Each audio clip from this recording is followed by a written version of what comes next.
আল্লাহর নবী সাল্লাল্লাহু আলাইহি ওয়াসাল্লাম তিরমিজি শরীফের হাদিসে বলেছেন, প্রত্যেকদিন সকাল যখন উদিত হয়, পূর্ব দিগন্তে যখন সূর্য ওঠে, তখন সকল শরীরের প্রত্যেকটা আদম সন্তানের শরীরের প্রত্যেকটা অঙ্গ প্রত্যঙ্গ তার জবানের কাছে আসে। কার কাছে আসে?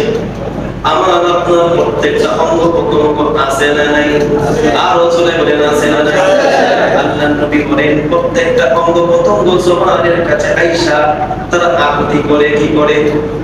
প্রত্যেকটা অঙ্গ প্রত্যঙ্গ আইসা জবানের কাছে আকুতি শুনে বলেন, আল্লাহর নবীর হাদিস বলে, ও জবান, তোমার কাছে আমাদের আবদার হলো এই, তুমি যদি মন্দ কাজের মধ্যে দাবিত হয়ে যাও, তাহলে আমরা সবাই মন্দর দিকে দিয়ে দিয়ে যাব। আর জবান চলো, তুমি যদি কল্যাণ পূর্ণ কাজে থাকো ভালো, আর যদি অকল্যাণ কোনো কথা, অকল্যাণ কোনো কাজের মধ্যে নিবেদিত হও, তাহলে আমরা শরীরের প্রত্যেকটা অঙ্গ প্রত্যঙ্গ সেই নিকৃষ্ট কাজের মধ্যে লিপ্ত হয়ে যাব।